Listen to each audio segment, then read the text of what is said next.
온라인으로 예배하는 모든 성도들에게도 하나님의 큰 은혜가 충만하시기를 바랍니다. 요즘 코로나가 좀 극성을 해서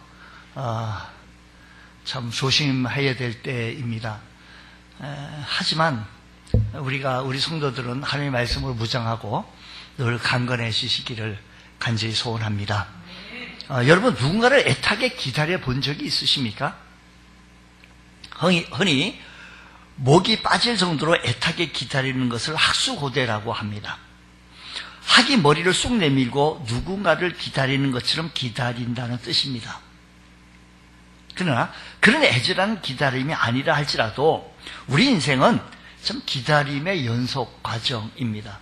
어떻게 보면 여러 가지 일상생활에서 여러 가지 기다림으로 연속되어집니다. 주부인 아내는 일터에 나간 남편 돌아오기를 기다릴 것이고, 또 사랑에 빠진 젊은이는 금방 헤어졌다가 금세 사랑하는 애인의 얼굴이 다시 보기를 또 기다려지고, 직장에 다니는 사람은 또 월급날도 기다리기도 하고 승진할 날을 또 기다리기도 하고, 여러 가지 자식을 학교에 보낸 어머니는 아이가 학교에 잘 돌아오기를 또 기다리기도 하고, 군대 간 아들이 건강한 몸으로 전역하기를 또 기다리기도 합니다. 삶이 힘들고 고달픈 사람들 모두가 삶의 문제가 해결되어지고 기쁘게 웃을 날만 있기를 기다리고 있습니다. 농부는 곡식이 물어있기를 기다리고 부모는 자식이 또 자라기를 기다립니다. 이런 여러 가지 기다림들이 참 많습니다. 그런데 모든 기다림이 다 행복하고 희망적인 것이 아닙니다. 불안한 기다림도 있을 것입니다. 또 의미 없는 기다림도 있을 것입니다. 일시적인 기다림도 없지 않아 있을 것입니다. 결국 산다는 것은 기다림일 것인데, 우리 신앙인은 기다림보다 영원한 소망이요 생명에 대한 기다림이 우리에게 선행되어져야 할 것이다 라는 것입니다. 자, 나라가 멸망하고 바빌론의 포로로 잡혀가 있던 이스라엘 백성들은 고향 땅으로 돌아갈 날을 간절히 기다렸습니다. 그들은 바빌론 포로 들어가가지고 우리 언제 고향으로 돌아갈까? 그때의 모습은 시편 137편에 그때의 모습을 잘 기록이 되어져 있는데, 바빌론 포로로 잡혀가 있던 이스라엘 백성이 고향에 돌아가서 이스라엘 땅을 기억하면서 그렇게 지은 찬송시, 바라고 원했던 그 기다림, 그들은 틈만 나면 바벨론 여러 강변에 모여가지고 예루살렘을 추억하며 울었습니다. 그들이 틈만 나면 시간이 지날수록 고향에 대한 아름다운 추억을 잊어버릴지 모른다는 생각에 늘 틈만 되면 바벨론 강변에 모여가지고 그래서 앉아가지고 시온을 기억하며 울었다라고 성경은 그렇게 얘기합니다. 바빌론에서 이스라엘 백성들은 엄청난 수치와 모욕을 당하며 살았습니다. 바빌론의 포로로 잡혀갔다는 것이 자체만으로 포로로 잡혀갔다는 그 자체만으로 얼마나 수치와 모욕입니까? 또 뿐만 아니라 하나님의 백성들은 하나님께서 정해주신 적과 꿀을 그 땅에서 떠난다는 그 자체가 얼마나 또 수치이겠느냐라는 것입니다. 그런데 바빌론은 또 다른 수치를 겪어야 했는데, 그 상황을 137편 3절에서 이렇게 묘사를 합니다. 이는 우리를 사로잡은 자가 거기서 우리에게 노래를 청하여 우리를 황폐하게 한 자가 기쁨을 청하고 자기들을 위하여 시온의 노래 중 하나를 노래하라 함이라. 무슨 말입니까? 바빌론 사람들이 이스라엘 백성들을 놀이객감으로, 우리가 좀 심심하니까 우리를 위해서 흥겹도록 즐겁도록 노래 좀 불러, 신나는 노래 좀 불러라고 이스라엘 포로들을 불러다가 광대짓을 하라고 요구한 겁니다. 너희 노래를 불러야 우리의 흥을 돋거라. 너희들이 노래를 불러서 흥을 돋구도록 해라라는 것입니다. 이방 백성들 앞에서 기생 노릇을 해야 했던 것, 얼마나 참 가슴 아픈 일이고 수치이겠습니까? 그래서 그들은 수금을 버드나무에 걸어놓고 바빌론 백성들 앞에서 기생 노릇을 하지 않겠다고 다짐하기도 합니다. 이 얼마나 수치스러운 이야기입니까? 그러기에 이스라엘 백성들은 하루라도 빨리 고향으로 돌아가고 싶었습니다. 바빌론에서 그들의 노예를 산다는 것이 너무나도 수치스럽고 치욕이었기 때문에. 그러나 그런 삶이 비단 바벨론 포로 중에서만 있었던 것이 아니었습니다. 예수님이 이 땅에서 태어나실 때 지금으로부터 약 2000여 년 전에 이스라엘도 비슷한 상황이었는데 비록 예전처럼 포로 생활은 아니었습니다. 로마의 지배하에 받은 식민지 생활을 했어야만이 했는데 농사를 애써 지어놓고 그 농사에 지었던 것을 세금으로 다 빼앗겨 버리니까 예수님이 처음 이 땅에 오실 때 많은 사람들이 메시아를 너무 로마 앞자리에 있다 보니까 예수님이 강림하실 것을 그렇게 고대하고 기다렸습니다.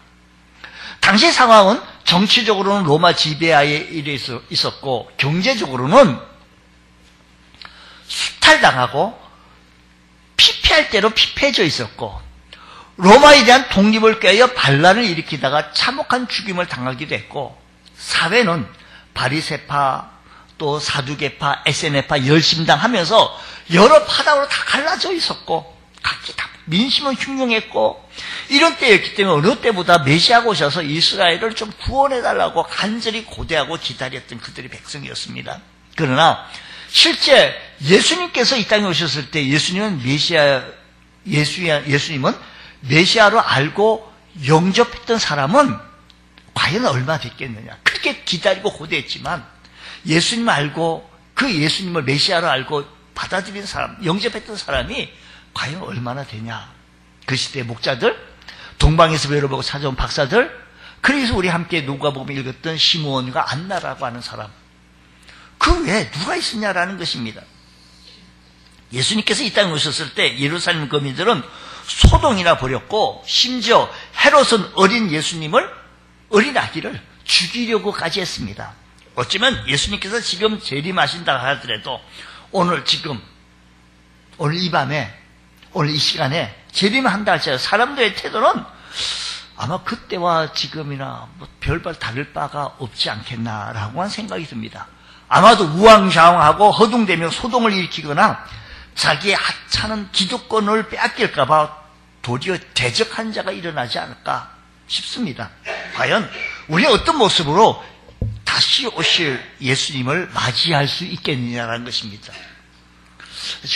주보 이렇게 표지 앞에 이렇게 보면 제가 매주 한 번씩 바꿔보기도 하는데요. 오신 예수,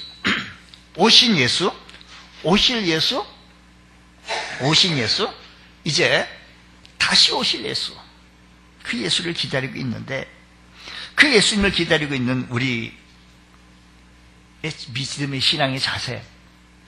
자, 이제 우리 성탄의 계절을 맞이해서 우리에게 예수님의 탄생을 기뻐하고 축하하며 우리 만방의 이방의 모든 사실들을 전하고 선포해야 이때 주님 다시 오실 우리 주님을 어떻게 맞이해야 할까? 그 당시 시므온은 오신 예수를 어떻게 맞이했느냐 얘기예요. 오신 예수를. 그 자세를 바라보며 오늘 우리들도 다시 오실 그 예수를 맞이할 수 있는 그 자세가 우리가 자세가 되어져야 되지 않겠습니까? 이런 은혜가 일어나기를 주의 이름으로 축복합니다.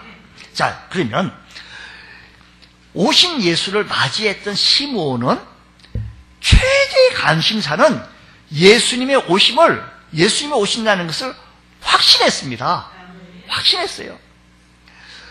자, 26절, 오늘 본문 말씀 2장 26절 말씀 보면 그가 주의 그리스도를 보기 전에는 예수님을 보기 전에는 메시아를 보기 전에는 죽지 아니하리라고 하는 성령의 지시함을 받았다라는 겁니다.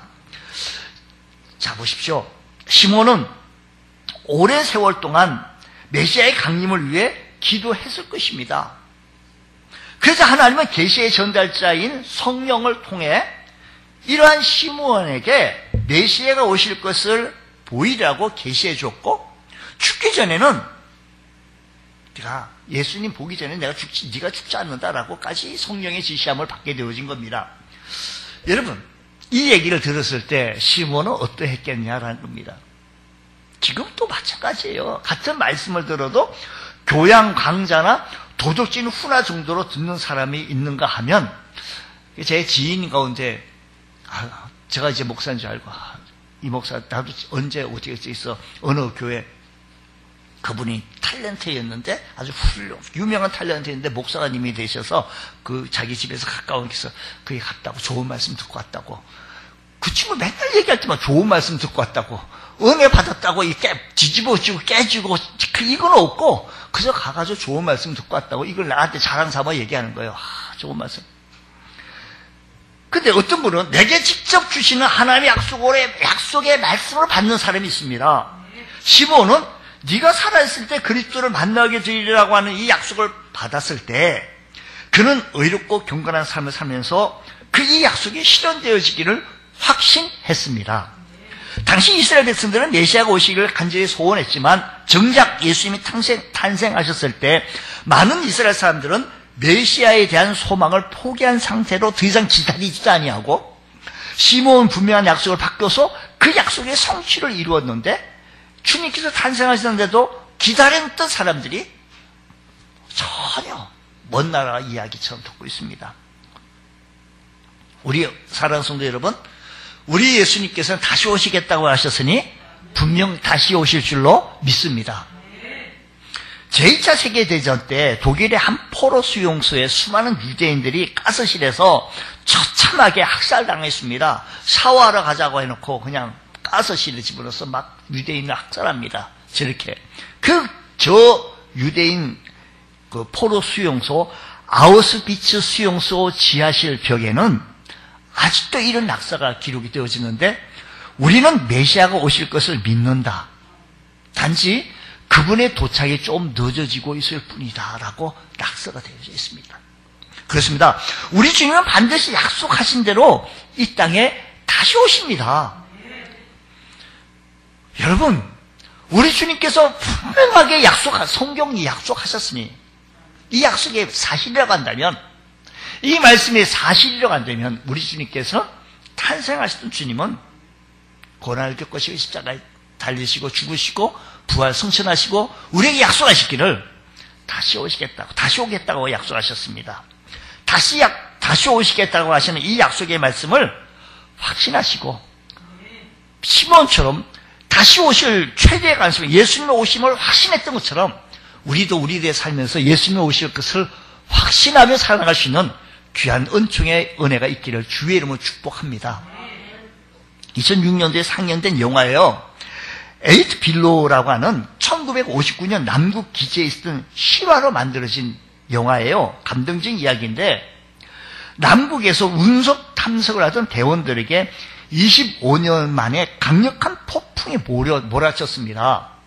그때 8마리의 썰매견과 함께 빙판과 눈밭을 탐사하던 한 대원이 절벽에서 떨어집니다.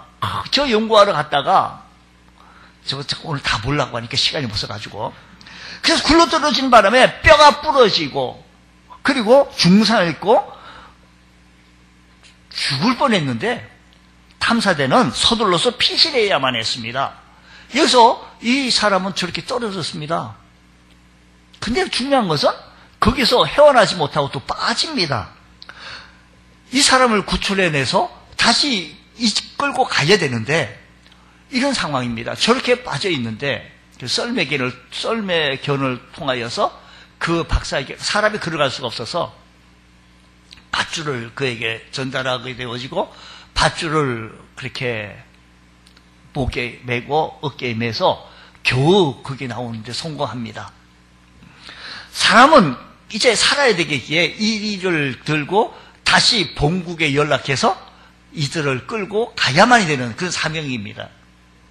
대원은 최대한 이 사실을 알고 본부에 연락해가지고 가자고 했습니다. 근데 헬리콥터 도착했는데 사람만 겨우 탈 수가 있습니다. 개를 태울 수가 없습니다. 개를 태울 수가 없어서, 그래서 개들에게 많은 먹이를 남겨두고 떠나면서 어디 멀리 가지 말고 기다리고 있어야 된다고, 꼭 다시 돌아오겠다고 그래 약속하고 철수합니다. 철수하던 대원들은 개들을 포기한 것이 아니라 사람들을 먼저 탈출시킨 후 다시 돌아와서 개들을 데리고 갈 예정이었습니다. 근데 극한의 상황에서 생사고락을 같이 했던 개들을 가야 되는데 갈 수가 없습니다. 너무 기상 상황이 악화되어졌기 때문에 대원들은 백방으로 노력해봤지만 개들을 구출하기 위한 비용도 비용이고, 떠난 지 굉장히 많은 시간을 걸리게 되었습니다. 대원들은 사비를 틀어서 개들을 구출을 하기 위해서 남국을 가려고 했지만 폭풍을 뚫고 찾아갈 방법이 없었습니다. 시간이 지나자 대원들이 생각하기를 야, 그들은 개들은 너무 많은 시간이 지났다. 6개월 지났다. 그러니 죽었을 것이다. 포기하자. 152일 지났대요. 엄청난 추위와 굶주림에 개들은 죽었을 것이라 생각하고 그래 다시 가게 되어졌는데 지구 반바퀴를 해서 도착하게 되어졌는데 그 썰매 개들은 그곳에 그대로 살아 있었다는 것입니다. 그것을 떠나지 않고 지키고 있었는데 멀리서 눈밭을 가리며 달려오는 이 개들 끌어안고 기쁨의 눈물을 흘리면서 썰매 개들과 그 혹한 속에서 눈밭에서 뒹굽니다. 그러면서 마지막 명대사가 참 멋있습니다. 내가 꼭 돌아온다고 했잖아 라고 하는 겁니다. 그거 한번 보자고요. 내가 꼭 그래서 이제 개들을 끌어안았죠 지금. 마지막 장면에 끌어안면서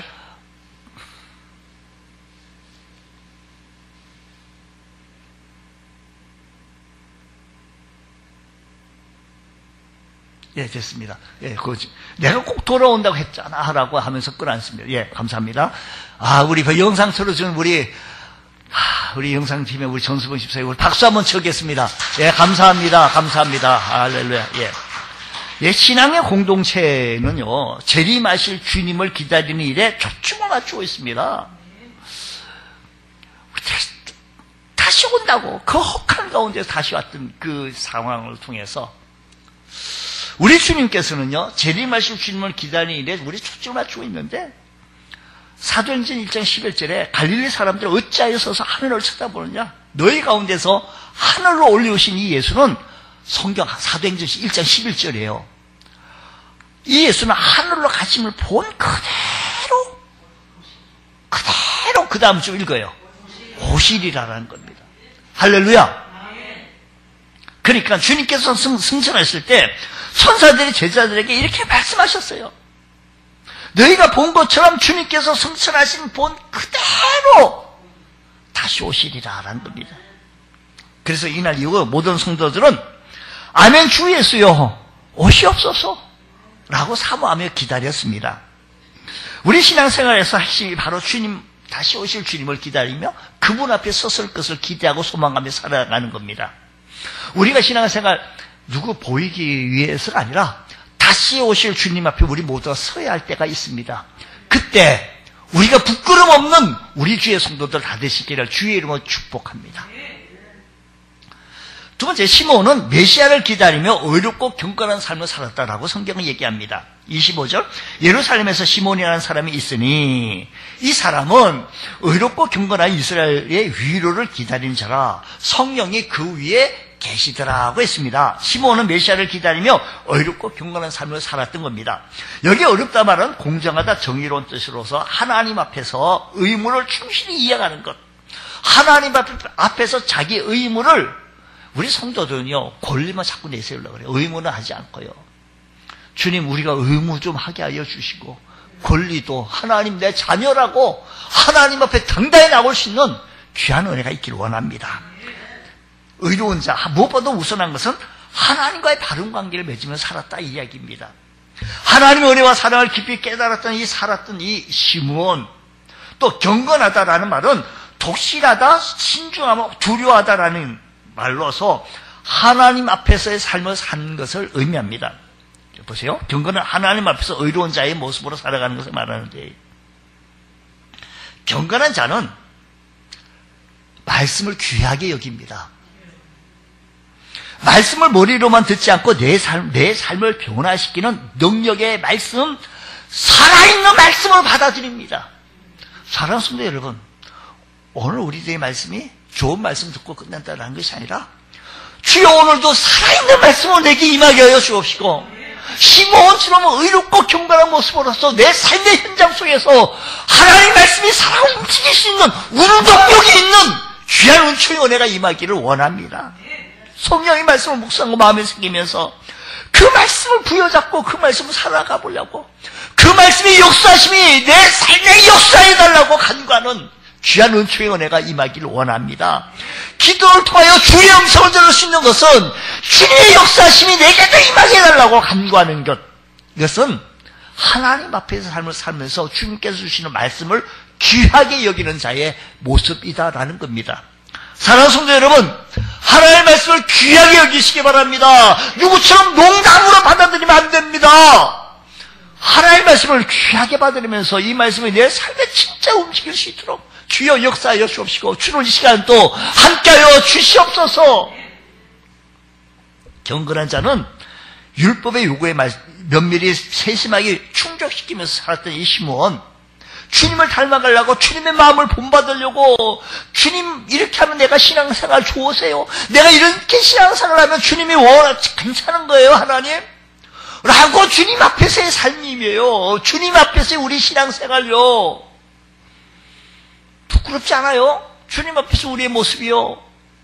내 모습이 왜 이렇게 초라하지요? 주님 말씀 앞에 섰을 때 주여 주의 은혜가 임하게 하여 주옵시고 주님의 역사하심이 일어나게 하여 주옵소서. 정신과 의사인 폴 트린치는 현대 신앙인들의 비극 중 하나는 구도 정신을 상실했다는 겁니다. 주님이 다시 오실 것을 말하면서 실제 삶에서는 이에 대한 확신이 없는 거예요. 주님이 오실 것을 말하는데 실제 삶에서는 전혀 그렇지 않은 거예요. 능력과 경건을 잃어버리는 거예요. 이 말씀을 설교하는 저 자신도 역시 주님 능력과 경건을 잃어버리고 있지 아니하는지요. 시므온은 메시아의 오심을 확신했기에 일상생활에서 하나님과 교제하기를 원했고, 하나님의 말씀이 내 삶식에 움직이길 원했고, 하나님의 말씀 두려워하고 경외하면서 살았다 이 이야기입니다. 주님 오늘 우리의 삶에 이런 은혜가 임하게 하여 주셔서 주님 역사심이 있게 하여 주옵소서. 하나님의 심판을 기다리는 것이 그의 삶을 바꿨다면 다시 오실 메시아를 맞는 우리는 주님 앞에 우리의 신앙생활이 의롭고 경건하며 하나님과 동행하는 복된 은혜가 일어나기를 주의 이름으로 축복합니다. 세 번째는 메시아를 그토록 대명했던 시몬은 성전에서 메시아를 만나는 영광을 얻었습니다.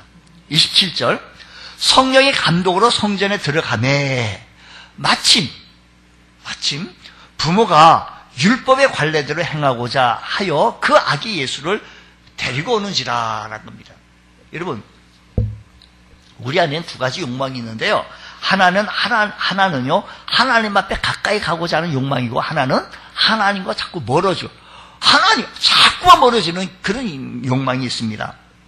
하나님과 가까이 나가고자 하는 생각은 성령이 주시는 생각이요, 세상으로 나가는 생각은 마귀가 주는 생각이겠죠. 시몬은 성령이 이끌려 성전에 나왔을 때 그토록 고대했던 메시아를 만나자 입을 열어서 찬송합니다. 29절로 32절의 말씀이 그 말씀인 겁니다. 시몬은 그토록 대망하던 메시아를 배웠으니 이대로 죽어도 좋다라는 겁니다. 만족하다라는 겁니다. 지금 시몬에게 빵이 주어졌습니까? 옷이 주어졌습니까? 무엇이 주어졌습니까? 달라진 거 없습니다. 메시아를 만나는 순간 만족한 고백을 얻게 되어진 겁니다. 종을 평안히 놓아주시는도다. 이제는 기쁜 마음으로 조용히 세상을 떠나겠습니다.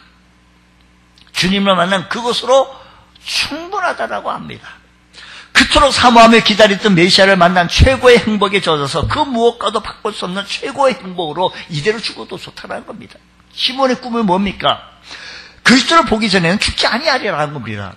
시몬은 성령 충만한 가운데 오직 하나의 희망, 오직 한 가지 기다림으로 자신의 삶을 채웠는데 그것이 바로 예수님을 만나는 겁니다. 메시아를 만나는 겁니다. 평생을 성령의 인도하심으로 따라 살았고 마침내 성령의 인도하심으로 성전에 들어갔을 때 아기 예수를 안고 성전에 들어온 부모를 만납니다. 이 순간 그녀에게는 인생의 그 사람에게 최고의 크라맥스입니다. 자신의 꿈을 이룬 순간입니다. 감격합니다. 그래서 29절 주제여 이제는 말씀하신 대로 종을 평안히 놓아주시노다라는 겁니다. 이제는 하나님이 주신 꿈을 이루었으니 죽어도 여한이 없습니다. 시몬은 메시아를 품에 안는 놀라운 감격을 맛봅니다. 그리고 감사와 찬양을 올려드립니다. 30절 32절 내 눈이 주의 구원을 보았사오니 이는 만민 앞에 예비하신 것이요 이방을 비추는 빛이요 주의 백성 이스라엘의 영광이니라. 세상에 자신의 인생을 통해 하나님의 위대한 약속이 성취되어지는 것을 보며 눈을 감는 사람이 얼마나 복된 인생이겠습니까? 그런데 시몬은 성령의 인도하신 가운데 메시아이신 예수님을 만나는 복된 인생 경험을 하게 되어집니다. 성령의 인도하심과 다스림 속에서 하나님의 놀라운 역사하심을 체험받을 수 있는 귀한 은총의 은혜가 일어나기를 원합니다. 오늘 우리에게 중요한 것은 성령이 우리 마음에 감동하실 때 소멸시키지 마시고 순종하며 나갈 수 있는 귀한 은혜가 있기를 원합니다. 주님, 말씀으로 말씀 들을 때 내게 성령의 충만을 얻고 성령의 지시함이 있고 성령의 역사하심이 있을 때 순종하고 따르십시오. 소멸시키지 말고 내가 뭔데 하고 말지 말고요. 성령에 순종하시며 헌신할 수 있는 귀한 은혜가 있기를 원합니다. 시몬은 성령의 감동을 따라 성전에 들어갈 때 예수님을 만나게 되어진 겁니다. 주여, 오늘 시간도 우리에게 성령의 충만함을 따라 예수님을 따라 나갈 수 있는 저희들 되어지게 하여 주옵소서. 거룩한 분을 기다리는 이 신앙입니다. 모두가 땅만 바라보고 욕심에 사로잡혔을 때 하늘을 바라보고 주를 기다리며 사는 사람이 성도입니다. 하나님을 바라보고 주님을 신뢰하고 따라가는 사람들이 성도입니다. 주님, 이 어려운 시대에 살아가고 있는 우리 모두입니다. 그 당시에 예수님이 탄생하셨을 때 그 시대에 로마의 앞에 있었을 때 그때 유대인들은 참 많이 어려웠습니다. 힘들었습니다. 살아나가기조차도 힘들었습니다. 지금도 많이 어렵습니다. 그때나 지금은 똑같이 어렵다고 봐요. 그러면 좋습니다. 우리는 땅만 바라보고 욕심에 사로잡혀 있는 것이 아니라 하늘을 바라보고 주를 기다리며 사는 주의 거룩한 성도 되어지길 원합니다. 이사야서 30장 18절 말씀 보면 이렇게 말씀합니다. 그러나 여호와께서 기다리시나니 이는 너에게 은혜를 베풀려 하시며 일어나시리니 이는 너희를 긍휼히 여기려 하심이라. 대저 여호와는 정의의 하나님이심이라. 그를 기다리는 자마다 복이 있도다라고 했습니다. 우리가 주님의 재림을 믿는다면 이 암담한 현실과 어려운 고난 속에서도 낙심치 않고 의롭고 경건한 생활로 주의 오심을 준비하며 살아야 하겠습니다. 언제나 주님 전을 가까이 하며 하나님과 교제에 힘쓰며 경건한 신앙생활을 해나갈 때 주님이 오셨을 때 우리에게 한없는 기쁨과 영광이 되어질 것입니다. 오늘 방송으로 예배에 함께 하신 우리 온 성도들 은혜가 되어지시면 우리 모두 아멘으로 응답해 주시고 출첵하시고 우리 모두 다시 오실 주님 앞에 우리의 신앙을 다시 붙잡으면서 말씀의 지배를 받으며 말씀의 인도를 받을 수 있는 복된 성도 다 되시기를 주의 이름으로 축원합니다. 기도하겠습니다. 하나님 아버지 감사합니다. 저희들 사랑하여 주셔서 다시 오실 주님을 기다리며 살아가는 저희들에게 우리의 신앙을 더욱더 매듭지으며 우리의 신앙들을 더욱더 경건케 하시고 우리의 신앙을 더욱더 굳게 하여 주셔서 흔들림 없이 우리 구주 예수 그리스도를 뜨겁게 사랑하며 섬길 수 있는 저희들 되어지게 하여 주시옵소서. 믿사하며 예수님 이름으로 기도드리옵나이다. 아멘.